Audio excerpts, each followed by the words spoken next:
My name is Stephanie Henderson, and I'll be presenting today with my colleague, Lauren Robinson. And we're going to be talking about tools for systematic review protocol development.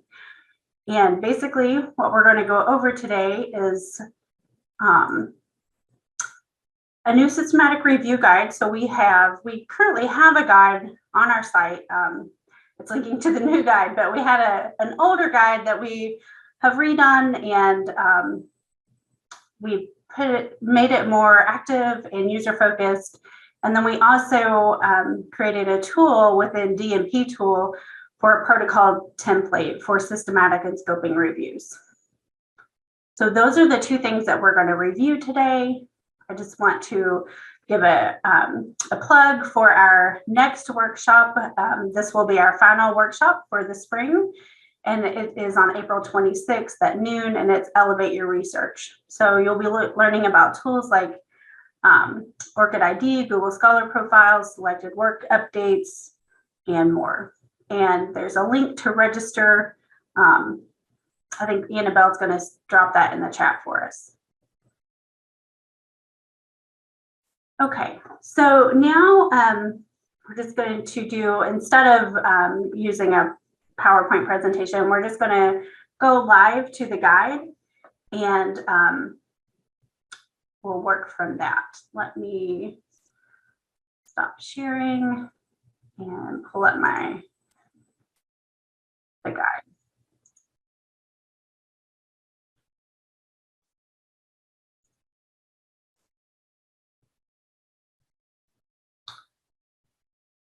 Can you all see the new guide? Perfect. Yeah. Thank you. All right. So this is our what the new guide looks like. It has several kind of features of our old guide, but we've really highlighted and pulled out the steps of the systematic review process. And we've developed this guide to not only help with systematic reviews, but to also help with any kind of scoping reviews, and then these can be translated for the information in this guide can be translated for rapid reviews or umbrella reviews. And if you have questions about what review type you should be doing or what your question lends itself to do, always contact one of the librarians and we'd be happy to help you. So kind of here's a breakdown of the guide. We have these 6 steps: develop a research question, create a protocol, search literature, conduct screening, appraise and synthesize, and report results. So we're going to go over each of these today. And then further down, you can see the role of librarians in systematic reviews. So studies show that librarian involvement in systematic reviews improves the quality and reproducibility of the literature search. So there's kind of 3 levels of assistance that we can provide that the librarians here at the Medical Center Library and some of the other librarians in the university that do systematic review help. This is what we can do for you. So level 1 would be a consultant. So we would advise on databases. We would suggest some tools and resources. We would meet 2 to 3 times to discuss the process. Pretty much, we're just basically consulting with you, not doing it for you. So the facilitator is a level 2, and we ask that if we do enough work that you acknowledge us in your manuscript. That will probably include multiple consultations. We would advise on the review type, we would advise on search terms, citation management, and protocol development. And then we would suggest tools and resources to help you along with the review. And then our level 3 is a collaborator, and that's co-authorship is required. And it would include several consultations with the research team. We would advise on the review type. We would do all the citation management and protocol registration and development. We would develop and run the searches for your team, and then we would perform document retrieval. We would also write the final method section of the manuscript. And this level of collaboration, the collaborator level, it really does depend on the how many projects the librarians are undertaking at the time. So there could be a little bit of a wait if you choose that option. So one of the most important things to do is, if you scroll back up here, if you want to get started on a systematic review or a scoping review, you would just fill out the systematic review consult request form. And then once you outline what you need, and you can select what kind of level that you would need help with, and then we would work with you to determine what would be best for the next steps. And then at the bottom of the homepage, we have, over the past 2 years, we've been doing these research workshop series, and we've been recording the videos. And any video related to systematic reviews, we have listed here. So we have like new PubMed for systematic reviews, systematic review automation tools, Q&As, what's the difference between literature searches and systematic reviews, translating the searches for systematic reviews, and then just an introduction to systematic reviews. And when we say systematic reviews, we don't always just mean a systematic review. We're talking about systematic reviews, scoping reviews, again, rapid reviews, umbrella reviews. It's more of anything with advanced literature searching. Okay, so I'm going to go on to the next section. So develop a research question. So what we've done in this guide, so we've really provided more information for you. We've provided examples, and then we've provided examples for systematic reviews, scoping reviews, and other review types. So basically, it's structured that in the first step, you have a little bit of a kind of like a definition of what this step entails, and then you have questions. If you're working on a systematic review or scoping review, how to develop a question. And so there's examples of the different types of questions. How do you develop the questions? And then we also list foundational literature methodology on methodologies. So we have the Arsky and O'Malley. This is quite a popular one that we always refer patrons to if you're doing a scoping review. We have, this is a really good one by MUM that we've refer people to. What kind of review should I conduct? And then there's some other ones as well. Okay, and then our next step, and you can see the navigation over here, and I'll point this out as well. We do have some ebooks for doing systematic reviews and other review types. And then we have the steps listed over here on the right side of the page. So if you click create a protocol, and then Lauren's going to take you through this step and through the DMP tool. Stephanie and Lauren, I wanted to hop in real quick. We have a question in the chat. Someone asked if this is only for medical science.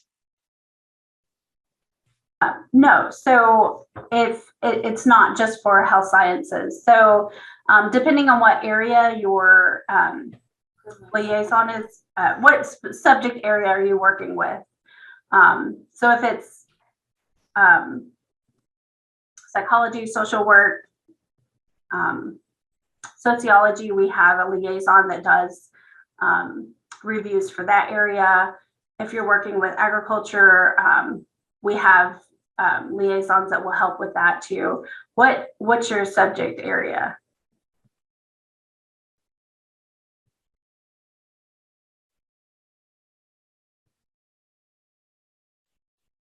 Yeah, so it's not just engineering. Okay. So the medical center, I would say the medical center side of campus has more experience with the systematic reviews and scoping reviews, working on them, but we do have engineering liaisons that can assist you with this process as well.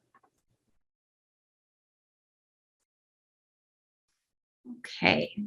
So I'm going to talk about protocol development. Let me go on and share my screen.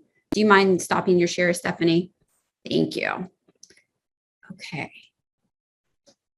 So this is the protocol page. This is kind of where we have a lot of new content across the guide, but this is one tool in particular that we spent a lot of time developing. And here you can find information. I'm going to come back to the template in one second. But we have information about why it's important to write a protocol.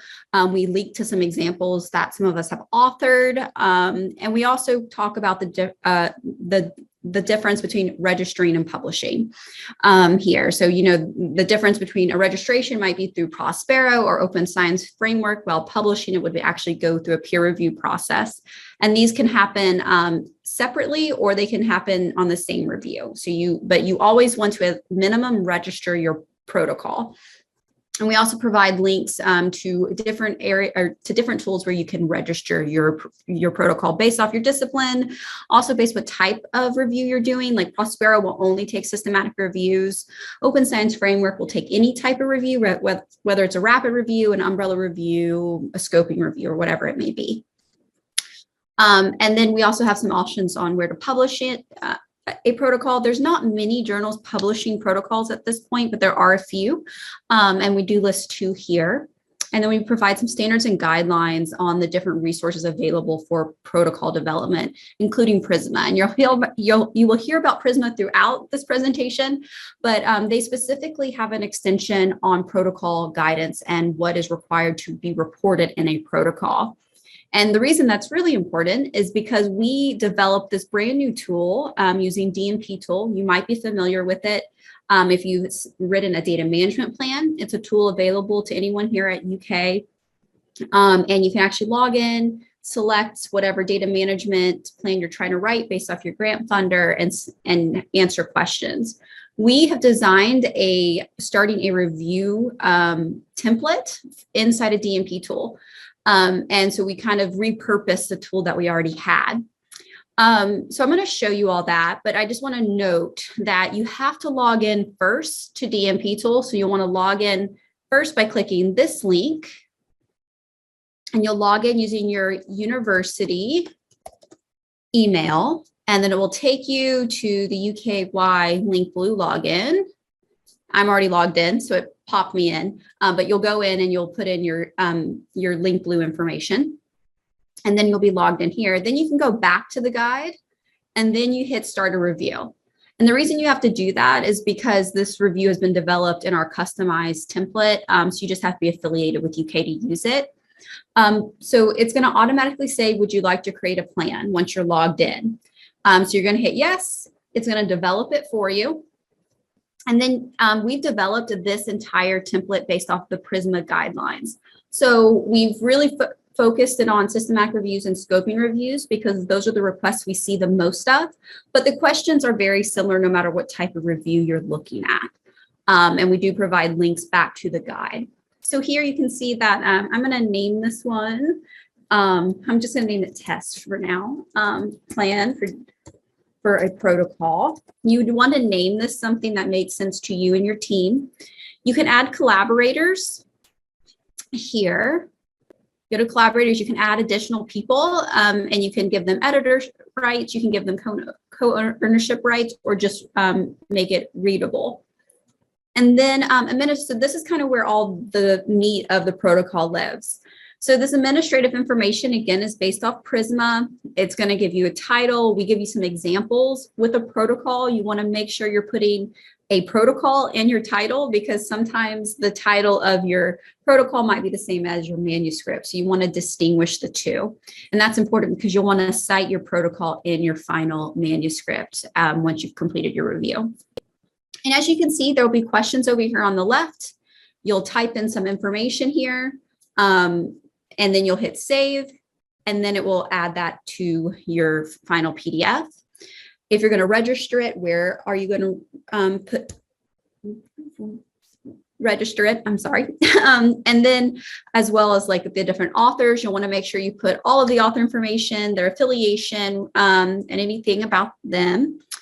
And there's some more information down there. And then introduction is your rationale and your objectives. And you can see this guidance isn't as in-depth because it's just kind of introductory information. But once you get into this method section, this is where a lot of the meat of the protocol lives. And in this, you will see questions that we have written here. I'm so sorry. And then you can see guidance over here on the right. So you have a lot of examples here, and we also link back to to specific sections of the guide. So here you can see we'll link you back to document your search page, which you'll see in a moment. And we provide guidance based off systematic reviews and scoping reviews. Again, more questions, we provide examples. So this is really to help you develop a very thorough protocol that meets all of the reporting guidelines. And those have really changed in the last couple of years with both the Prisma protocol extension and the new searching extension. And we've really incorporated all of that content into this protocol tool. So again, you just go through, you fill out the information, you link back to the guide and read some of our suggestions. And then once you've filled it all out, you actually can go up here to download. You have to, I think complete about 80% of it. Then you can download it as a PDF, which would then be able to be copy and pasted into Prospero, or you can just upload the PDF directly to OSF in their registration tool. So this is the really helpful part. The thing about finalize and publish, this is something we couldn't edit. It's part of the DMP tool itself. We don't really recommend publishing it through DMP tool, given that it is a data management plan tool. We wouldn't really recommend that. It's not going to make it searchable and discoverable. You can still assign a registration to DOI through things like OSF or through Prospero through a unique identifier. And those would be the two tools that we would recommend over using DMP tool to publish it. But you can definitely just download it from here. So that is the brand new tool that we have developed. I'll pass it back to Stephanie. If you have any questions about the new tool, you can put them in the chat. And Lauren, can you stop sharing your screen? So sorry. Let me share mine. Okay, are you seeing the guide? Okay, perfect. So we just talked about step 2, creating your protocol. And then now we're going to go to step 3, searching the literature. So this is really, when we talk about systematic reviews and we talk about, just one second. I saw this chat question. So can students join the project? And Lauren says, yes, you would need to add them as collaborators. We work with a lot of students and residents, so definitely students can join. Students, faculty, and staff have access to the DMP tool, so they can all use it. So searching the literature is really where our expertise comes in as librarians. And we have a lot of, we've created some tools and templates to help you as faculty, staff, and students along the way. So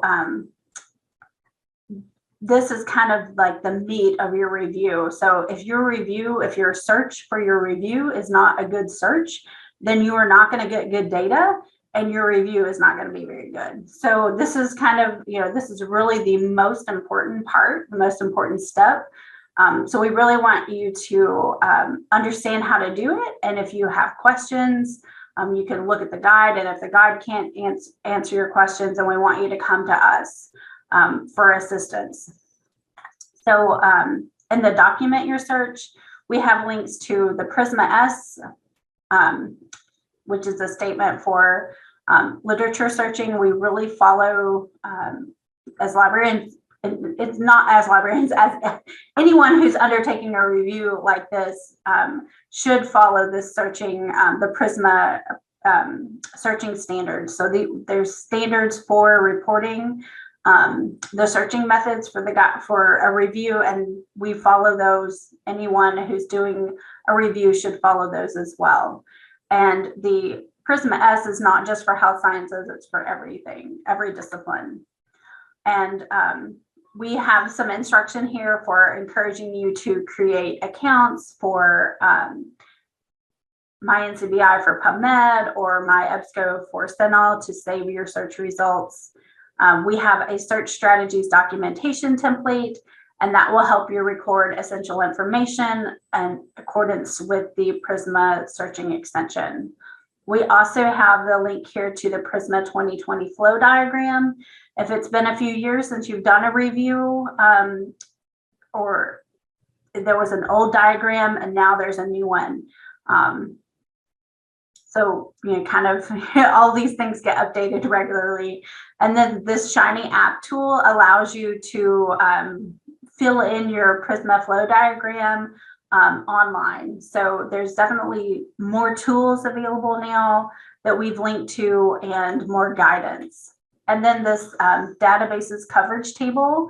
So the librarians here at the medical center have created this database coverages table that that you can add into your, I'm going to link to it here. So you can add it to your protocol, you can add it to your documentation for your manuscript.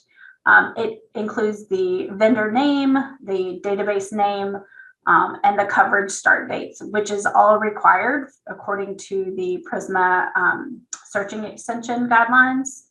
And then we have, we allow you to edit and use this table, but we ask that you cite us according to the Creative Commons license. So then preparing for the search, we have a lot of information here about how to do reproducible searching. So we have searching skills, we have introductions to systematic reviews, we have a translation video of how to translate your searches from one database to another one. And then we have the systematic review search strategy template. This will also work with the scoping review. The differences between scoping and systematic reviews as far as the search goes, you still have to create a reproducible search, a comprehensive reproducible search. So they're pretty much the same. We also have some tools here linked for developing and translating. So Pub Reminder and the Yell Mesh Analyzer. These are tools that will assist you in, developing your search and finding the right keywords and search terms.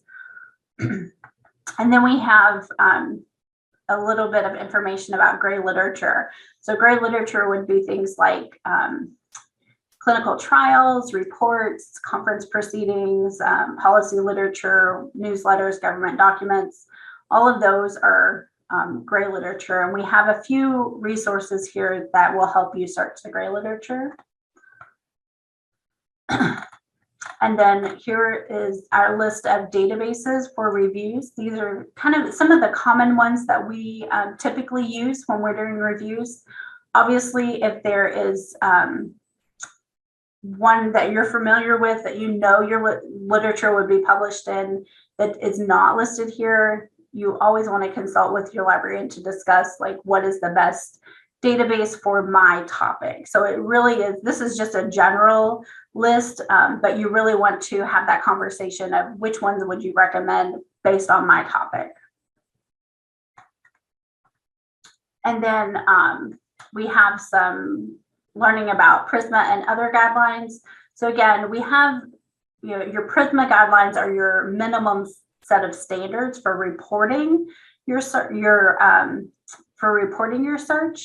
And then we have links here, and then we also have links to the Cochrane Handbook and the IOM standards for systematic reviews. And then here on below is some additional tutorials on literature searching. So there's a lot of meat here on this one page. If you have questions about searching, feel free to reach out to us. And then step 4, and this is really, we've developed it as a step-by-step process, but you can go back and forth between these depending on what you're looking for. So, so in particular, I want to address the screening issue. Lots of times we work with students, and students have lots of questions about screening, and they're not really sure what the screening means or how to do it. So we have some information here, and you can jump down to different sections, but kind of the most frequently asked question is, what's the difference between title abstract and full text screening? So we have that right here. We have it laid out for students and faculty, information that you can read and see what is the difference. So you do title abstract screening first, and then you move on to full text screening. And then we have some screening tools that are available. We have EndNote, which is the software that the university subscribes to. So we use it for all of the citation management for systematic and scoping reviews. And then we also have additional tools. So Rayon, which is an open source systematic review management software that's really helpful with the screening process. It allows reviewers to easily blind the information and make their decisions for inclusion and exclusion. And it also helps the reviewers resolve conflicts. So that is a tool that is free and open source. There's other tools available like Covenants, if you're familiar with Covenants, but the library does not have a subscription to Covenants. So we're just providing these open and free resources. There's also SR Accelerator, which is a really comprehensive suite of tools to help you accelerate your review. So in terms of screening, the SR's Accelerator Deduplicator tool, it's really helpful.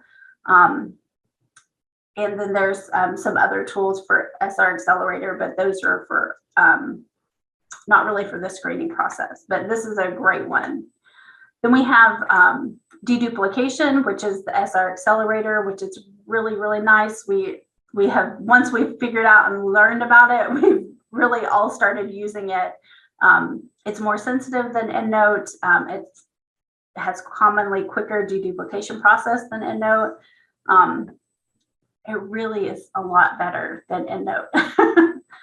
But EndNote, again, is the standard deduplicator. We have the standard deduplicator tool built into EndNote.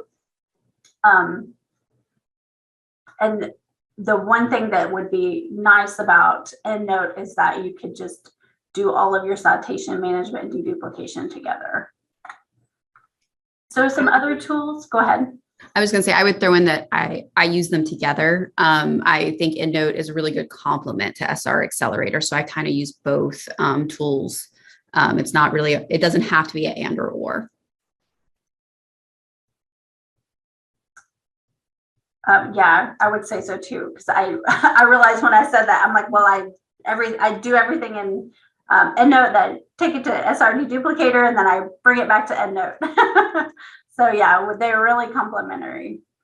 Other tools that we have, so for getting full text. So once you're at the full text stage and you're doing the full text review, we have EndNote Click and LibKey Nomad, which are really great extensions that you can download onto your browser for quick access to PDFs. And then if there's something that the library does not subscribe to, you could use our interlibrary loan service to get those full text articles.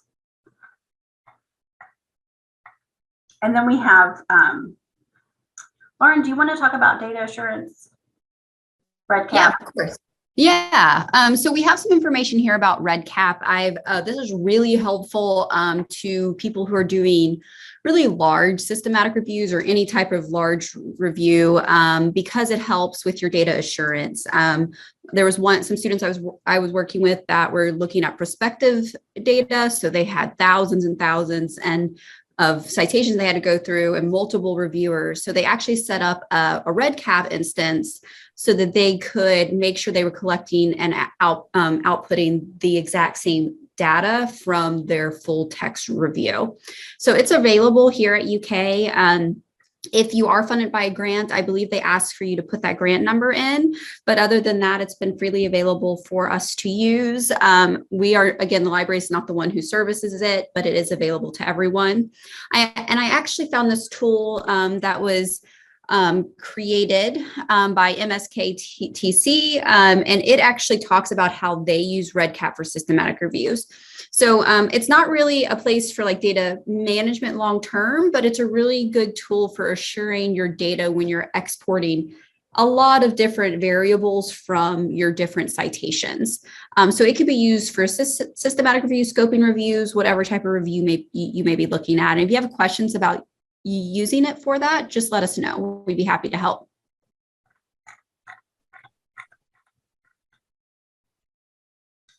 Great. And now let's go on to the appraise and synthesize. Again, in this step, this is where the studies are reviewed for bias and any kind of like design flaws that raise questions about the validity or the findings. This is that step in the process. And as far as what librarians do with this step, we don't really do this step a whole lot, but we can provide resources that will help you with this step. So this is not something that we typically do, but we can provide resources for that. So we have different tools for avoiding bias. So we have like the press checklist, the AHRQ, avoiding bias in selecting studies. We have several of these. And then we have tools for appraisal, like AmStar checklist, the grade working group. So if you're familiar with some of these review types, then you've probably heard of some of these tools before, and we have links to these different resources. And then for any kind of statistical help, we have a link to the Applied Statistics Lab at UK. And then we also have links to standards and guidelines. So for every section of the guide, we have these links to the standards and guidelines to kind of, if you want to reference for, what is really included in systematic reviews, we always link back to the guidelines for reviews. So again, we don't really do a whole lot with this, but provide resources. We can advise you on what tools to use. So in the report results section, we talk a little bit about reproducibility and acknowledgement. So the purpose really of a systematic review is to make it reproducible. So you really have to have a good reproducible search strategy. And some of the things that is available here is just, tips on how to make sure that your search is reproducible. So if you have, a filter or a search hedge, make sure that it's validated and that you cite it. Run your searches on the same date and then update them on the same dates as well. Use the Prisma S searching extension as a checklist to verify that all of your components are documented and therefore reproducible. And then again, we have the search strategy documentation template linked as well. And then we have the section of cite these sources. So our database coverage of tables, we want you to cite that information. If you use the polyglot search translator from SR Accelerator, we have the citation for you, the SR Accelerator citation, the Prisma P, and the Prisma S. We have all these citations kind of listed here on the page for you so that you don't have to go out and try to find them. And then acknowledgements. So if you have worked with the librarian and you haven't decided which of those areas, levels of service you're providing, but you worked with the librarian, you consulted a librarian, and they assisted you with the process. If you feel that it's warranted to give them an acknowledgement because they did, enough work, then we have some examples here of medical center librarians that have been acknowledged in manuscripts that have been published. And so you can kind of see what that looks like. And then if you don't know where to publish, we have some tools to help you find potential journals. Usually when faculty or students, more faculty than students come in, they have an idea of where they want to publish, a goal. And so sometimes they don't know where to publish. We have some links here for you. And then again, we have links to standards and guidelines. I feel like we just rushed. I feel like we rushed through that so fast, but if you have any questions, we'd be happy to answer them. And I just added the polyglot search translator from SR Accelerator to the translation searching page under prepare to search. So just in case you all need that is a translating tool. I just realized we cited but did not link. So it's right there under SR Accelerator. It is a tool that will help you translate your searches. That said, like, it's not a perfect tool, but it does speed up the process of translation. And we would still recommend reaching out to a librarian, even if you're only using that tool, just to get some feedback, because some of the syntax isn't always 100% right, but it's definitely a tool that helps speed up the process.